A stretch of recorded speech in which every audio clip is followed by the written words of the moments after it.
To you all. Thank you very much for joining us at our 5th webinar in this series.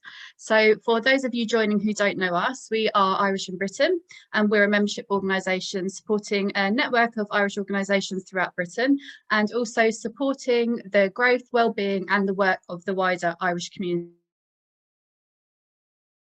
in Britain.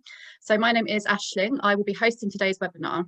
So before I hand over, I'll just run through some housekeeping bits and pieces for today's session. So today's session is being recorded, but only our speaker and panelists will appear on screen and will be heard. The recording is being used only for the purposes of a learning resource, and it will be uploaded and accessible on our website after this session as part of our dementia training and information. So you should have all received a link in your invitation to this session for our privacy policy, but I will also post that in the chat box when this session begins, so you can have a look at that. So as I said, as attendees, you're not visible and your microphones are on mute. If you have a look at the bottom of the screen there, there's a panel, there's a Q&A box and a chat box. So please do write any questions, queries or comments in either of those boxes as we go along. And towards the end of the session, we will hold a space for Q&A, and I will be monitoring those boxes throughout. Okay, so also just to say, anyone attending today, if you don't wish to be emailed or contacted further regarding any of our future sessions, then you can let me know in the chat box, and you can also drop me an email, which I will post in the box during the session. So I think what I'll do now is I'll pass over to Zibby. Zibby is our Kwivna Development Coordinator, and she will just talk briefly about her role, and then she will hand over to our speaker for the day. So if I just bring you in, Zibby. Hi everybody, welcome back to our Kwivna Carer webinars from Irish in Britain. Kwivna is an Irish word which means memory, and our charity has been working on memory and memory loss projects for a number of years now. This last couple of months we've been running every Wednesday a weekly webinar particularly for people who may be family carers or people volunteering with people who may have memory loss and dementia. And we're delighted today to welcome Kate Reader. Kate is coming to us from AgeUK Enfield, and she's a later life advisor, and she's going to be talking today about legal and financial considerations. Welcome, Kate.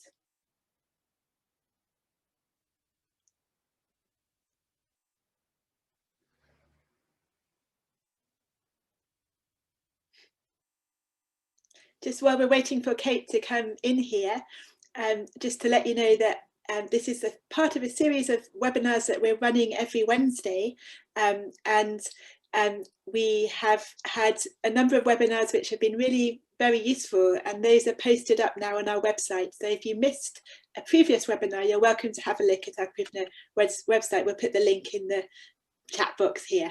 Welcome, Kate. Hi, Kate, how are you? Yes, I'm really well, thank you. How are you all? We're good. So Kate, I have your PowerPoint here, which I will share after you've introduced yourself. All right.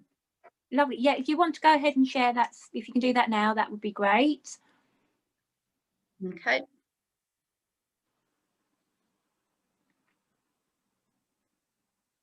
Okay, I'm just going to start the slideshow. Okay.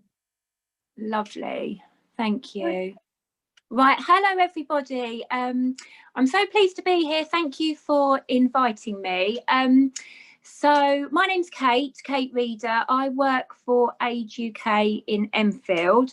I actually have a couple of different hats, but I'm here today as later life advisor. Next slide, please. Okay, so I'm just going to talk a little bit about AgeUK in Enfield.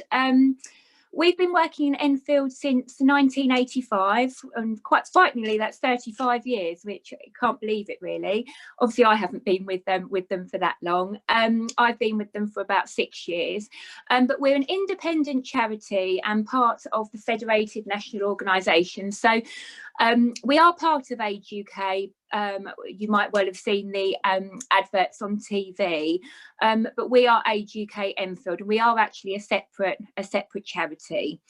So in Enfield, we have I mean, whether this is 18 services. I'm not sure we have 18 services anymore. We do have lots of different services which have had to be, they're kind of constantly changing with funding, and especially with what's happening with the coronavirus at the moment. A lot of our services we've had to adapt. We've got lots of online activities, we've got quite a comprehensive timetable of Zoom activities that run every week. If anybody is interested, I'm more than happy to share the details with you, so please do let Aisling and the team know, and I'm more than happy to forward those details to you.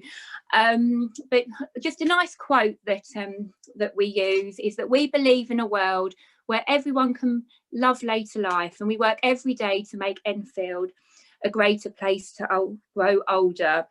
And I think part of growing older is planning for the future, giving peace of mind, and ensuring that your wishes are met, which links really nicely to what I'm going to be talking about today. Next slide, please. Okay, so how the session will run, I'm going to talk about making a will. I'm then going to move on to lasting power of attorney. I'm then going to talk about advanced statements and decisions. Then I'm briefly going to talk about financial support that's available, and then talk about coping with bereavement as well. So just to outline what I'm going to talk about, this is an information giving service. I'm not able to recommend. I'm not here to give legal advice or recommend solicitors. The purpose of this webinar today is to give you information, give you the tools to then go away and hopefully do some planning for the future. Okay, next slide, please. Okay, so I'm going to talk a little bit about what a will is.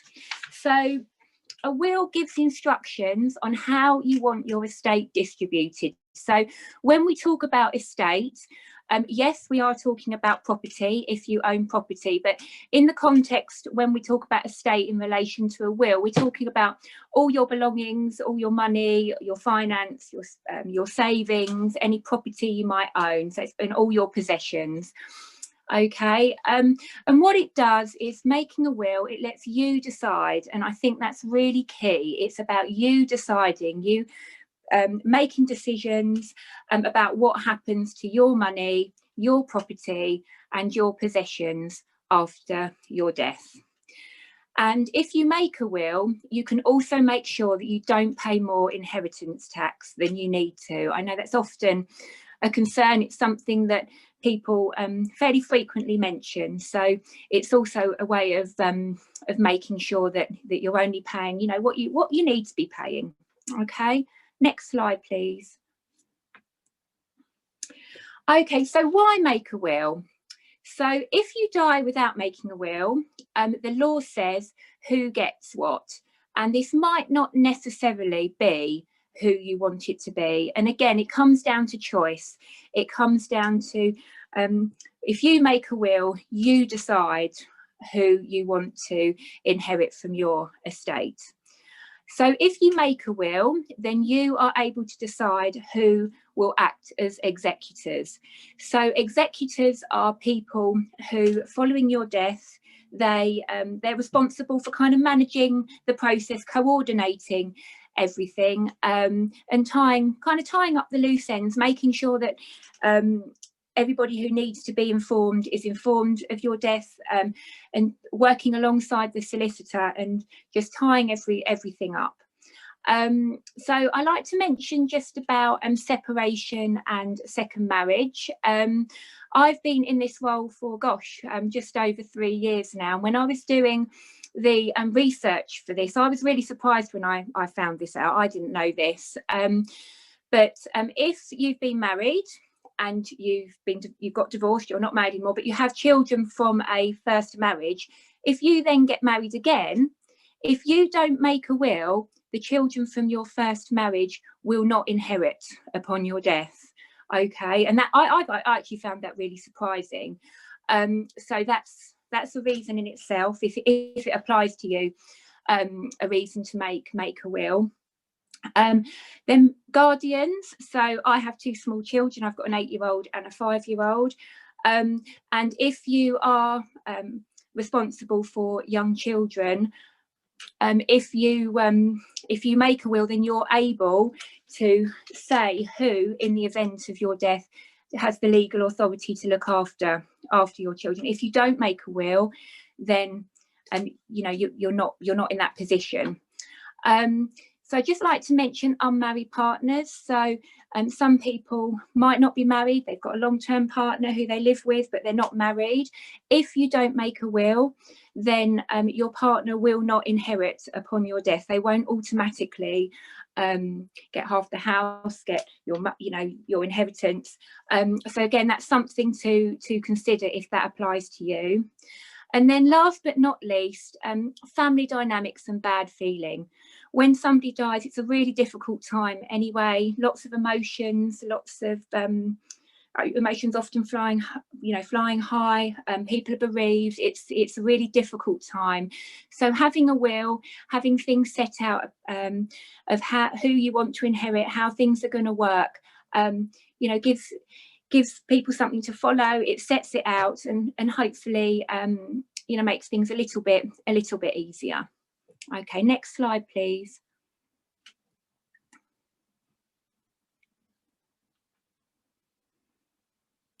Okay, so cost. So the cost of making a will varies. It's like when you any service you pay for, or any goods that you pay for.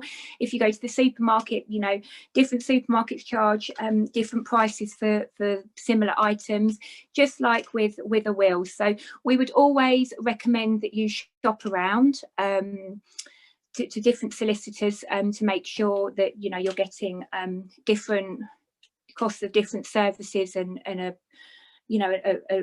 varied kind of range. So the most common wills is that you get a basic will for one person, and you can get a basic will for 2 people. Often if people are in a couple and they often make a will together, they do have separate wills, but they're called mirrored wills. Okay, so I like to mention here about a couple of schemes that are available where they offer free basic wills. You've got Will Aid, which is actually running now in November, and you've got another scheme called Free Wills Month, which runs in March and October. Now I do have information that I can give out to people. Can people see me if I hold this up? I'm just holding up the information here. I can't see myself, so I'm not sure you can see me. Hi, Kate. We can see it. It's just if you angle it a little bit more, just to your left. I can't see myself, so I can't see. That's okay. That's all right. We can perhaps do that at the end after the PowerPoint. Do you think? Okay. Yeah. Then we'll have the full screen then. All right.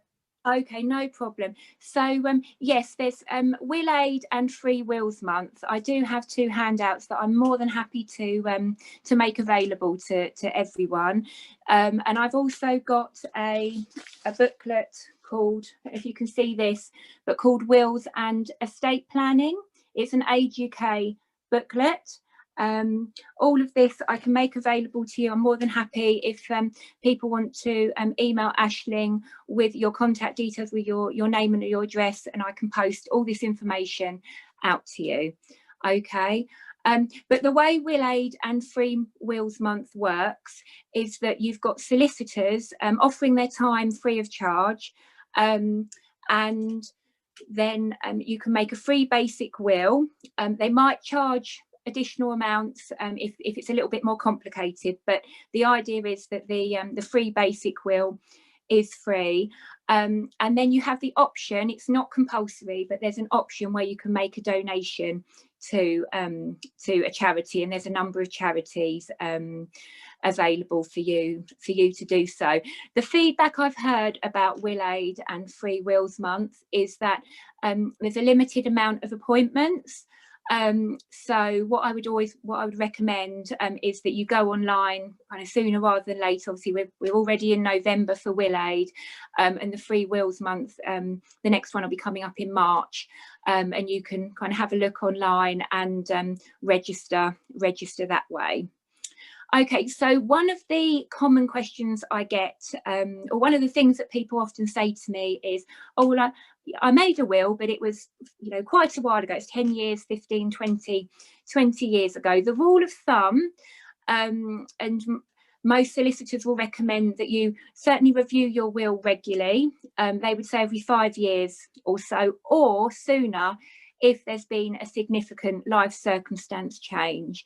So it might be that you've moved house, it might be that you've separated from your partner, it might be that you've developed a serious health condition. So yes, that's kind of what people say. Review it regularly every 5 years or sooner if there's been a life circumstance change. All right, next slide, please. Okay, so I'm just going to refer you to a couple of useful organisations that I found. I do have a useful information sheet that again is part of the pack that I can send out to you. So all this information and everything I refer to is in that pack. So Solicitors for the Elderly, some of you might have heard of Solicitors for the Elderly. They are a non-profit organisation where you can find a solicitor local to you. So you can do a postcode search, and then I think you can filter, you know, 10 miles, 20 miles, however, you know, a certain distance. So you get kind of a radius of local solicitors to you. All of the solicitors have to be regulated by the Solicitors Regulation Authority. In addition to that, for Solicitors for the Elderly, all the solicitors have to have had specific training on mental capacity. So all of the solicitors have undertaken additional training, and they're all solicitors who specialise in elderly law, so making wills, probate, lasting power of attorney, deputyship, that kind of thing. You can also contact the Law Society. They are a really good source of information, and they can do a postcode search for you too for solicitors local to you. There's STEP, which is another organisation, non-profit organisation, who can find a solicitor local to you. I've already mentioned the Solicitors Regulation Authority, who all solicitors have to be registered with, and they're the regulatory body who, you know, make sure that they're doing everything above board. And then I've already referred to the Wills and Estate Planning booklet, which again I can send out to you. It's in the pack that I can send out to you. There's also another fact sheet that AgeUK offer as well, and it's called Making a Will. I'm afraid I don't actually have those to send out to you. For some, I was able to get hold of all the booklets, but not the fact sheets, unfortunately. But if I hold up the back of the booklet, there's on all of the booklets there's a number, an 0800 number for AgeUK. If you phone that number, you can request, I mean, we've got, there's lots and lots of different booklets, not just on what we're talking about today, but you can request particular booklets, or if there's a topic that you're particularly interested in, they will be able to advise you, and they'll send the booklet out to you if you give them your name and your address. But as I said, I can provide the information that I'm referring to here today. Okay, next slide, please, Aisling. Okay, so I'm going to move on to lasting power of attorney. So lasting power of attorney is a legal document that lets you, and when we talk about you, we're talking about the donor, okay? So you as the donor are able to appoint one or more people, and they are known as the attorneys. And the attorneys are then able to make decisions on your behalf, okay? So you are the donor, and the donor is giving legal authority to the attorney or attorneys, because you can have more than one, you can have up to 4, to make decisions on your behalf. And ultimately, what it means is that you have more control over what happens to you if you are in a position where you're unable to make your own decisions. Now, in the eyes of the law, the terminology they use is they say that you lack mental capacity. So what that means is that you're not able, for whatever reason, to be able to make an informed decision. So that means that you might not be able to kind of weigh up the pros and cons, you know, the reasons for making a particular decision, the reasons not. It might be that you're not able to understand the decision that you're making, and it might be that you're not able to remember particular bits of the decision or the actual decision itself. So at the bottom, that's the link for the government website, where they give lots and lots of different information on power of attorney. But again, that's on the that's in the pack on the useful information sheets that I'm going to make available for you. Okay, next slide, please.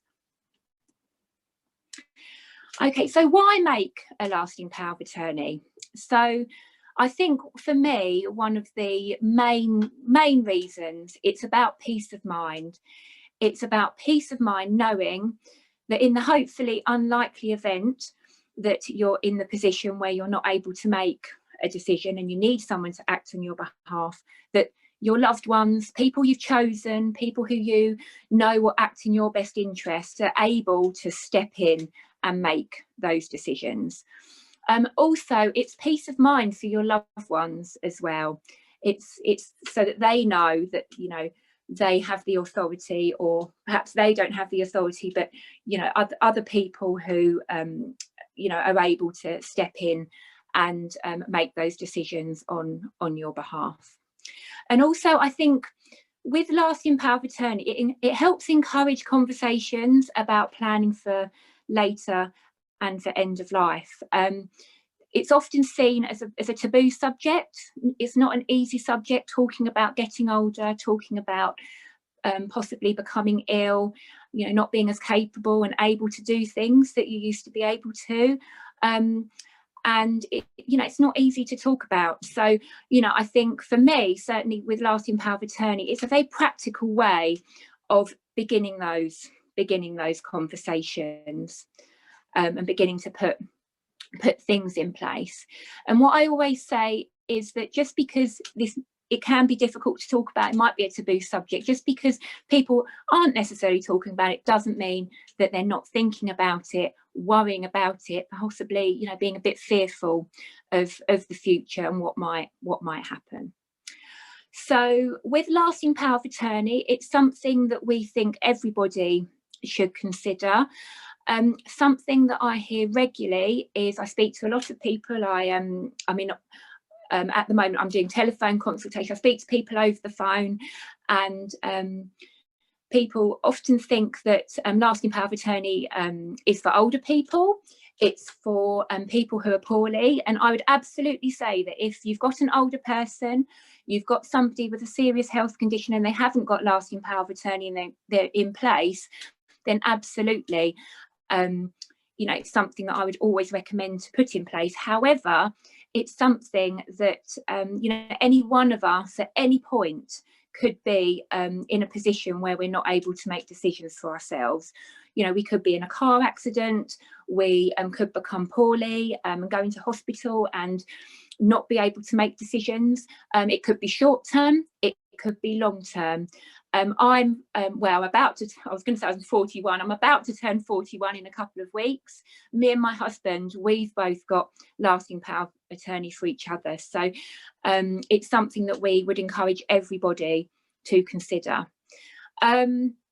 Something that I hear quite frequently is people say, oh, we'll get it when we need it. We don't need it at the moment. We're managing at the moment. We'll get it when we need it. What I would say to that is that if people are managing, that's great.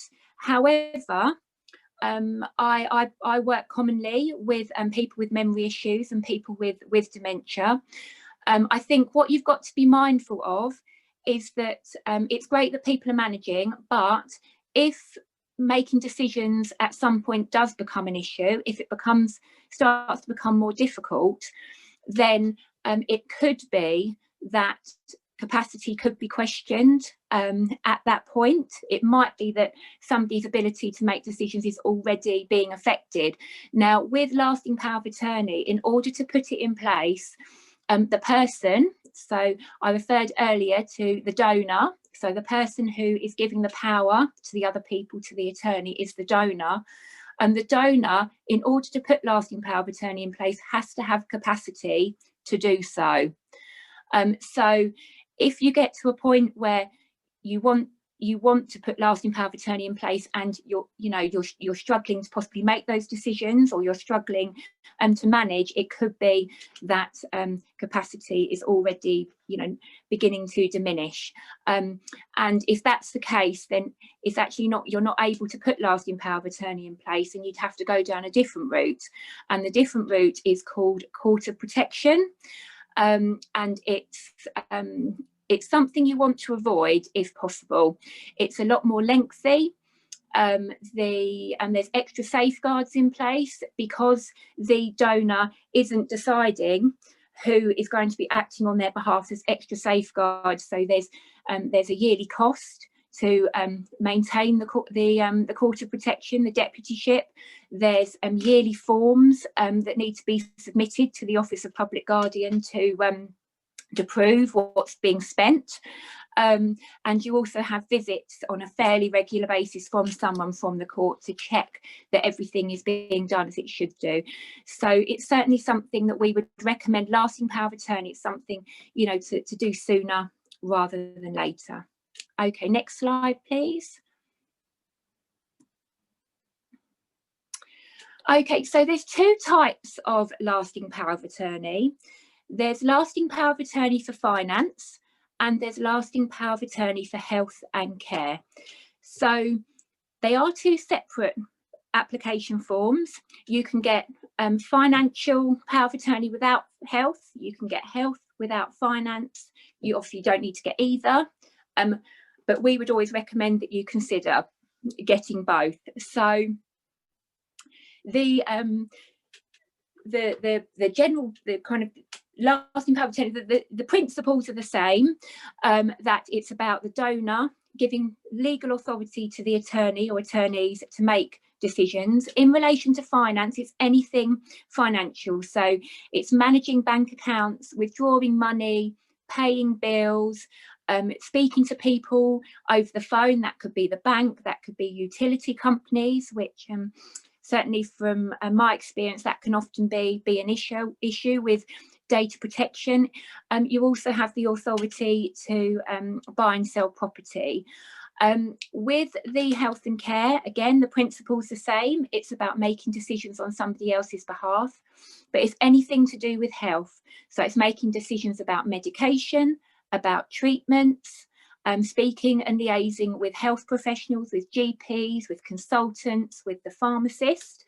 And then it's, if in the future somebody has some kind of care need, it might mean that they need carers. It might mean they want to go to a day centre. It might be about a care home.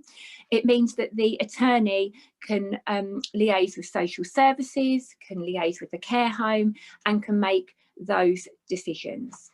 Okay, next slide, please.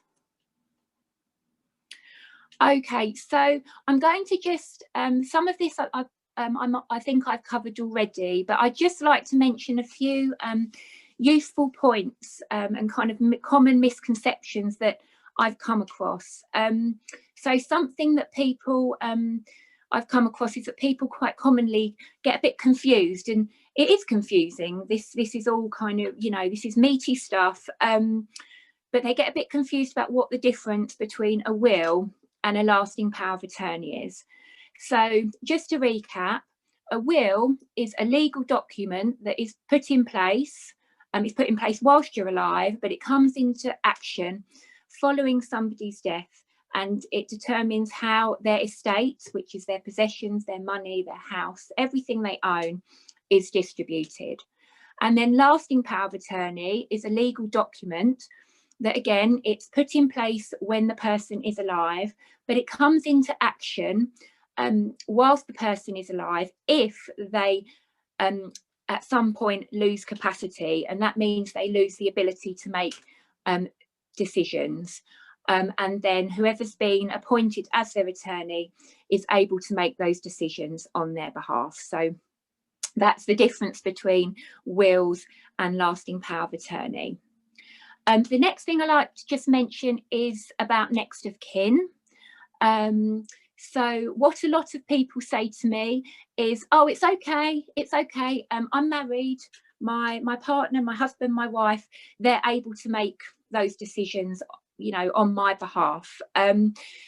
Now, that isn't actually entirely accurate. So yes, if you're in a position where you were in hospital, you weren't able to make decisions for yourself, and important decisions need to be made, then yes, the doctor would ask the next of kin, the loved ones who are there, what they think would be in the person's best interests, what their beliefs are, what their values are, etc. But the legal authority is actually with the doctor. Okay, if you have lasting power of attorney in place for health and care, then it would actually be the attorney's, it's their decision. Obviously, they need to be acting within the law. They also need to be acting in the person's best interests, but the decision is with them. Okay, something I hear commonly is, it's okay, we don't need to put it in place, we're managing at the moment. I mean, I did kind of briefly discuss that earlier. So again, that's great if people are managing at the moment. However, I think I spoke shortly before that if it gets to a point where you're not managing, possibly capacity could be questioned at that point. So we would always recommend that putting lasting power of attorney in place sooner rather than later. And I mean, hopefully it won't be needed, but again, it's about peace of mind, knowing that if you were in that position where you weren't able to make decisions, then things are in place.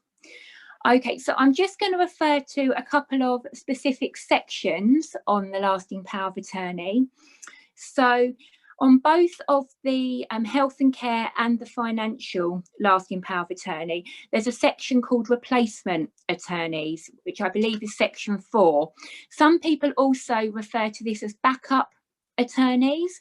So what this means is that you have your attorney, or several attorneys, you can have up to 4, but replacement attorneys are attorneys who can basically step in if your existing attorney either dies or they're in a position themselves where they lack capacity.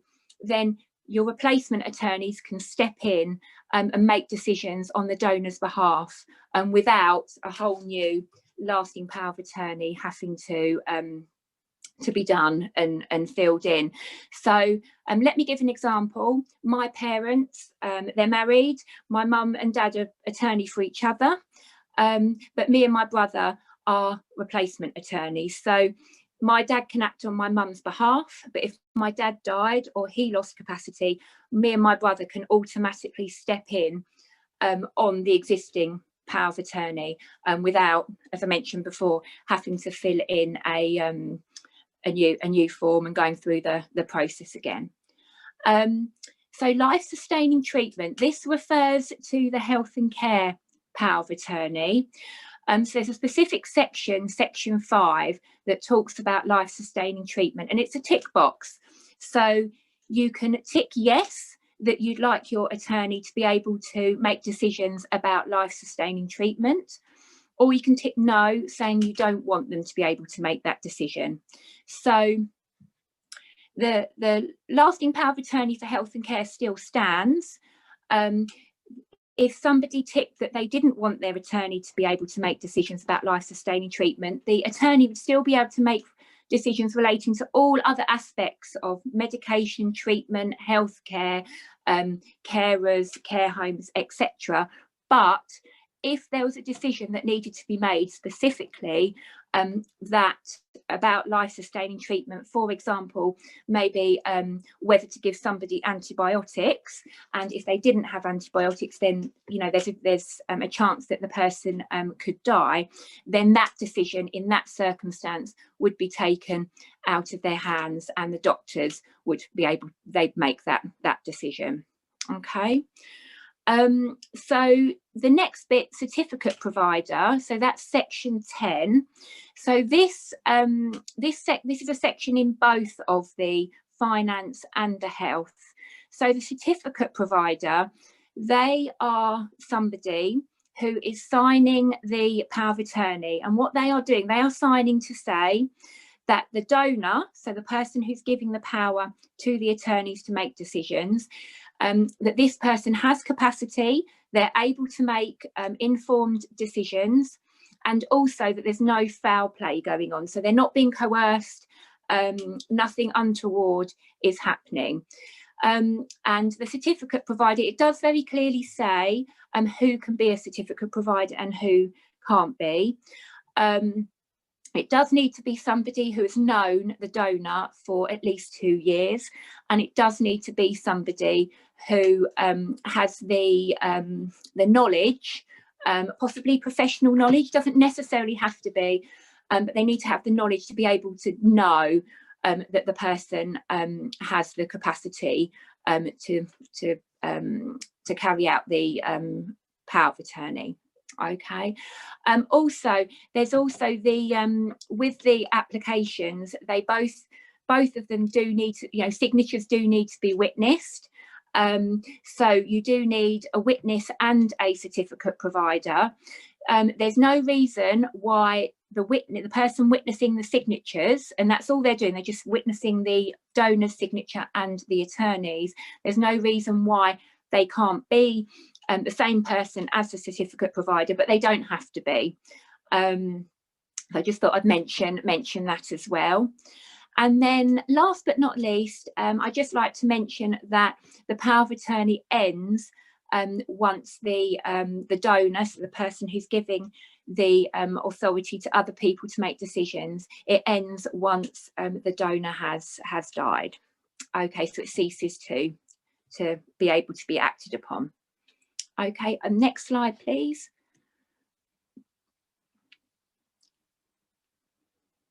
Okay, so cost.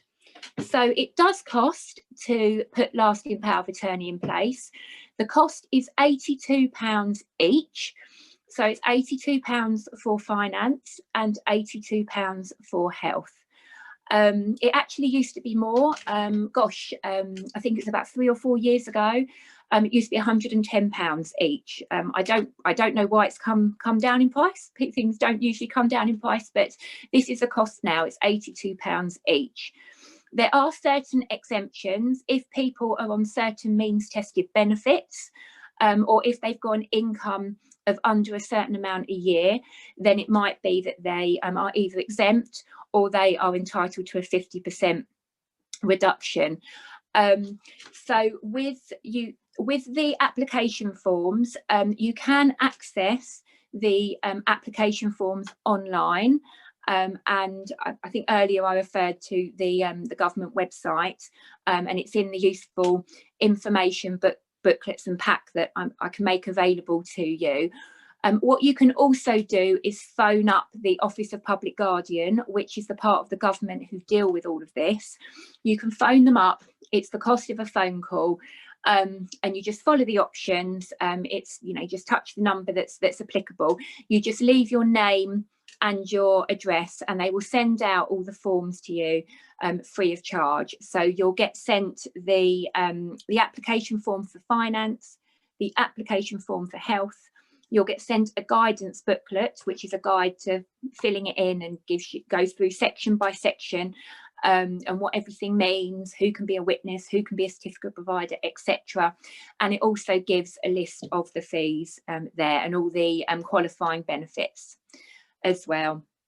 So one of the things that people often ask me is about using a solicitor.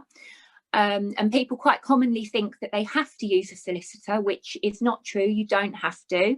As I've said, you can access the forms by yourself, and I think the guide's really quite useful. It's quite detailed and kind of breaks everything down and what everything means. If you want to, you can use a solicitor. However, they are going to charge you for their time.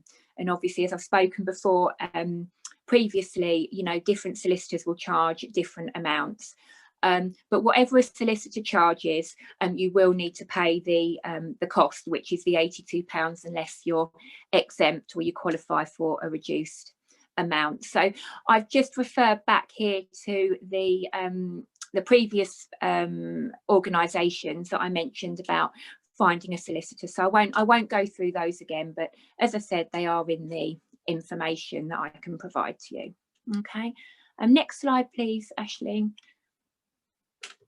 Okay, so I've already spoken about this. This is the website, the government website, the Office of Public Guardian, where you can access all the forms. If you, as I said, the information's all in the packs that I can send to you. But if you just go to Google and you put in power of attorney, one of the first links you will get will be through the Office of Public Guardian, and there's the number that you can call to request the forms. Okay, next slide please. Right, okay, so I'm going to move on now to advanced care decisions and statements.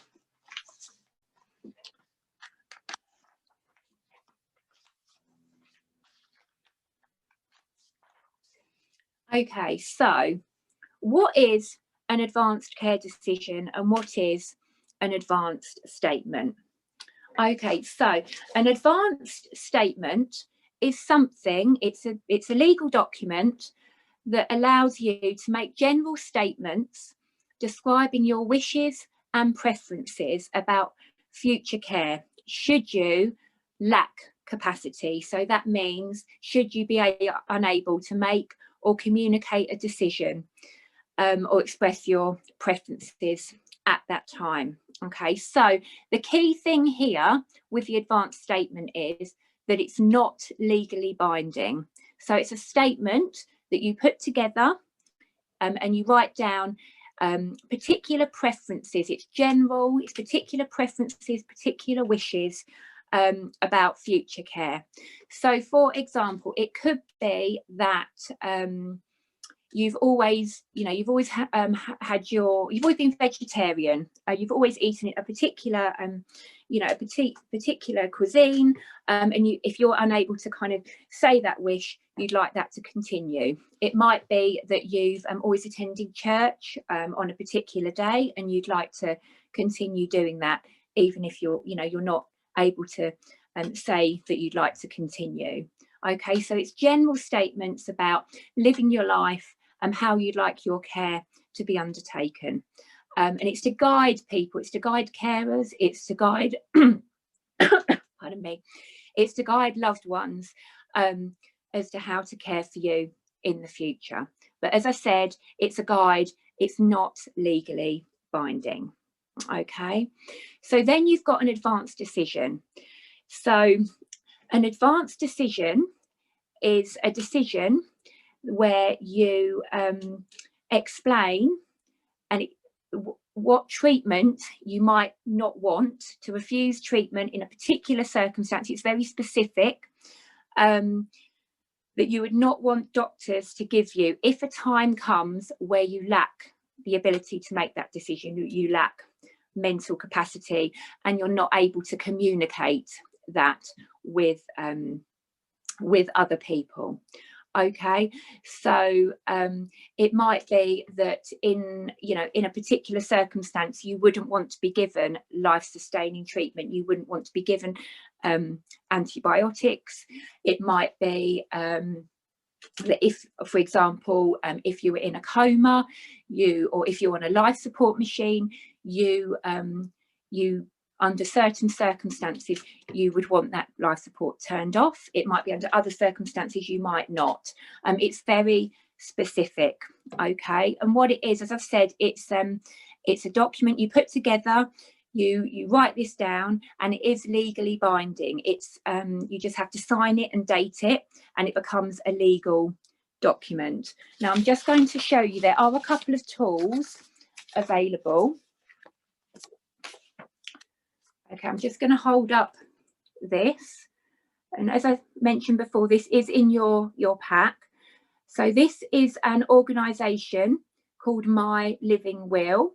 They are a non-profit organisation, and they've got a tool online where you can actually develop your own advanced care decision and statement. So you go online, you open an account. It's just a case of making a username and a password, and then it guides you through the process of making an advanced statement and decision.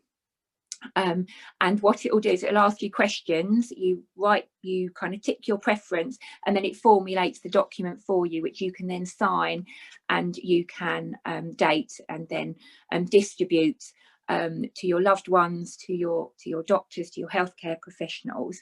So that's one option. There's also, can you see that?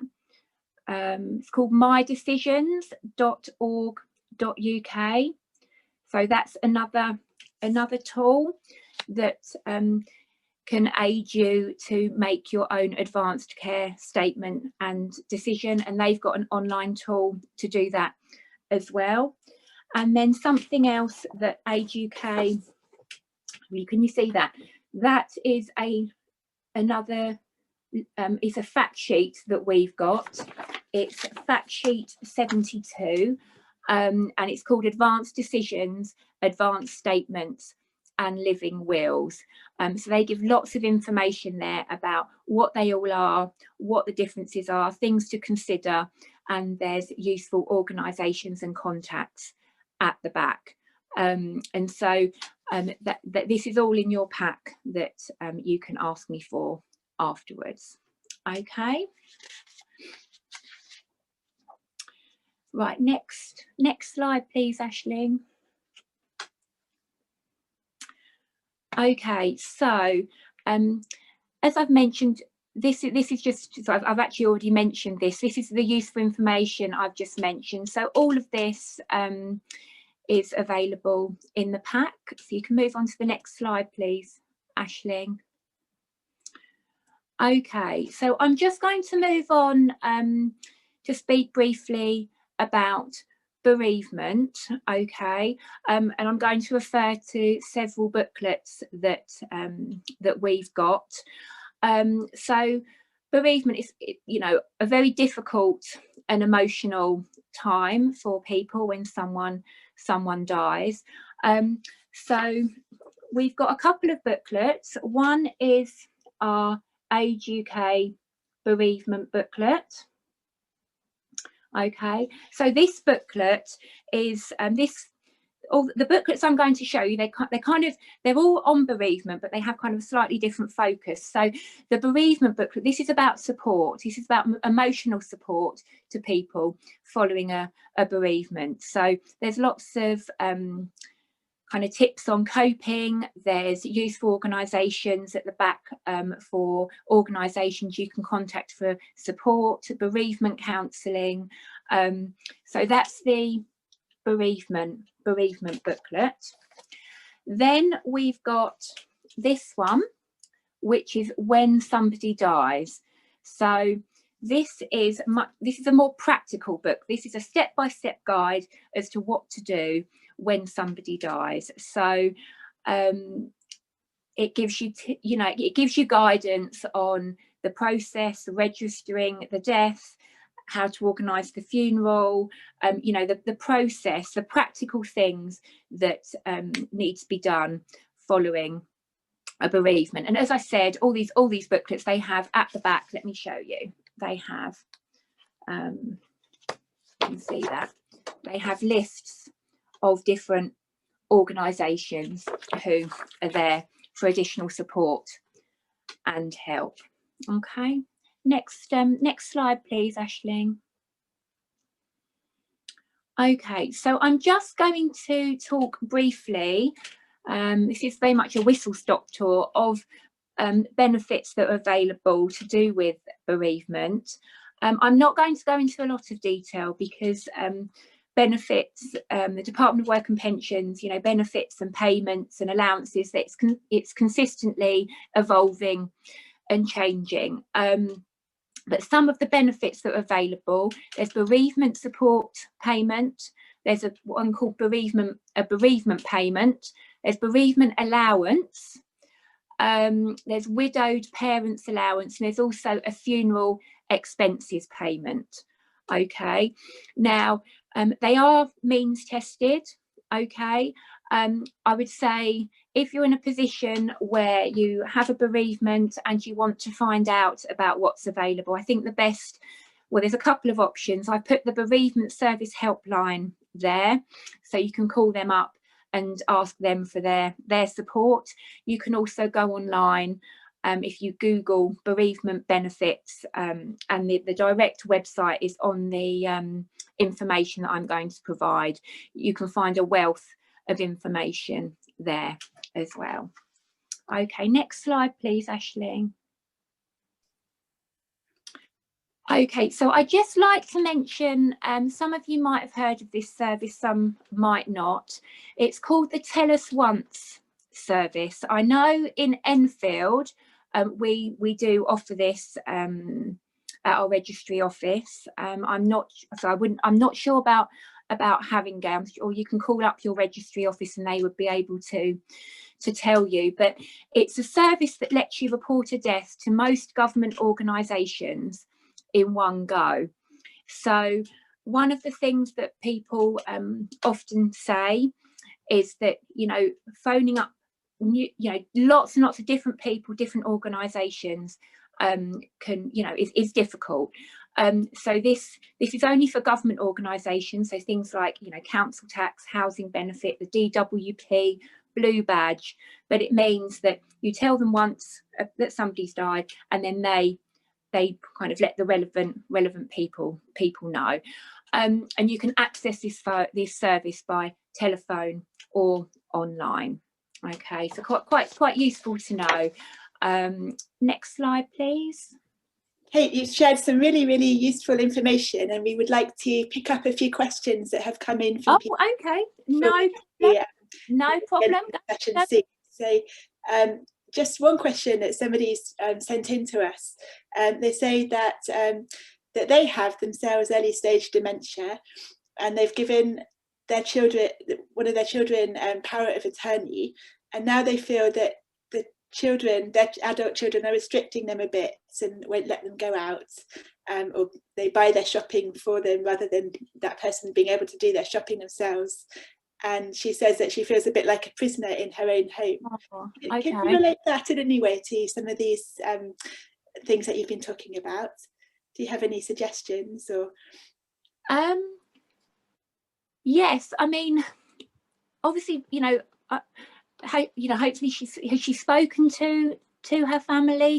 Do they know how she's feeling? Because sometimes in situations like this, it, you know, maybe the children, you know, have the person's best interest at heart, but they're possibly not realizing that it's possibly restrictive. It's not what the person wants. So I'd say talk to them if that's possible. I mean, with lasting power of attorney, you can kind of unactivate it if as long as the person still has capacity, then you can call them up and kind of stop the lasting power of attorney and possibly put a new one in place or not, or whatever it is you want to do. So I mean, I don't know whether that's something she might or might not want to do. It would just be a case of contacting the Office of Public Guardian. Does that help? Thank you, Kate. And I think Aisling's got a question from somebody. Hi, Kate. Thank you very much. That's all really, really useful and interesting. Just going back a little bit, I have a question regarding capacity here, Kate, and somebody who's living with dementia. Who determines that person's capacity? How is that decided or determined? Okay, so that's coming back to, I mentioned earlier about the person who is the certificate provider. So on both of the lasting power of attorneys for the finance and the health, there's a section where you need somebody who, and they're called the certificate provider. So they are somebody who is signing to say that the person, the donor who's giving the authority to the attorney has the capacity. They're making a fully informed decision without any coercion. So who can be a certificate provider? It needs to be somebody who has known the donor for at least 2 years, and it also needs to be somebody who has the relevant knowledge and skills to be able to know and determine that the person does have capacity. So it could be a medical professional, it could be a social worker, it could be a GP. Doesn't necessarily have to be, but it does need to be somebody who kind of is able to know whether they've got capacity. But in the application form, it does clearly say who can be a certificate provider and who can't. For example, the attorney, you know, who the donor's appointing can't be. And it also says in the guidance notes as well. That's okay. lovely. Thanks, Kate. Just a bit mindful of time.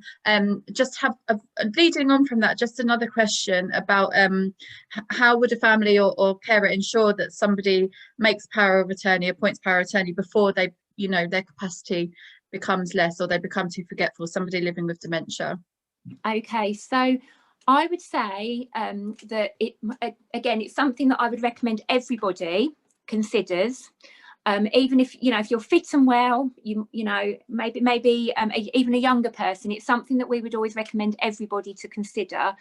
If you do get a diagnosis of dementia, it's something that usually, I know the memory service up at Chase Farm in Enfield, who we work very closely with, it's one of the things that they always mention to people if they're diagnosed with dementia or if they have diagnosed with a memory problem. So I think, you know, it's certainly something that if it's not in place and you are diagnosed, but precisely for the reason that, you know, unfortunately, you know, sometimes, you know, capacity does diminish with dementia, is something to get, you know, to get arranged sooner rather than later. So yeah, kind of get, you know, I'd say certainly with you know, recent diagnosis of dementia, it's, you know, I'd say it was one of your, you know, one of your priorities to get that source. And again, it comes back to peace of mind. Thank you, Kate. And the last question from somebody who says that they have made a will and they named their partner as their power of attorney. Now they're worried because their partner has early stage dementia and they don't know how to raise that with the partner. So the partner has capacity at the moment, but they're worried about what will happen when. Could you comment on that? Okay. So they've got a will and they've also got lasting power of attorney, but the attorney has dementia but has capacity at the moment. That's okay. Right. I mean, I think there's a couple of things. I mean, it's a bit dependent because I spoke about replacement attorneys. So if they've got replacement attorneys, so that's you've got somebody as your attorney, and then you've got the replacement attorney if your attorney either dies or loses capacity themselves. It would depend, because if they've got somebody or people who are replacement attorneys, then they're kind of a backup who can step in if and when their existing attorney loses capacity. If they don't have that, then I mean it's a very, you know, it's a sensitive topic, you know, this is difficult, this can be difficult stuff, but I would say, you know, having a conversation about it and seeing, you know, just having a conversation and seeing what alternative things might be able to be put in place. Kate, we want to say really thank you very much. You've opened up lots of things for people to go away and think about and discuss. So with family members and friends, and it's an ongoing discussion, isn't it? There's so much to think about here. So really thank you very much on behalf of Irish in Britain, and to let everybody here know that we will be having our next webinar next Wednesday at a slightly different time of 4 o'clock. That's 4 o'clock next week, and that webinar is precisely about difficult conversations and thinking ahead. So it's carrying on this theme, and we'll be welcoming Karen Webb, who's a discharge and planning nurse, to that. So we hope you'll join us next Wednesday at the new time of 4 o'clock for that session. And just to remind you as well that if you want to listen back or watch again this webinar or share it with family or friends, it will be posted up on our website, together with all the other videos of webinars that we've held already on this Cribner Carers theme. And you're all very welcome through our website, where you will be able to put your questions also in our forum. So we have an online forum that you're welcome to put questions to. So thanks very much to everyone, and wishing you all a lovely afternoon. Thank you. Thank you. Thank you very much. Take care. Bye-bye. Thank you.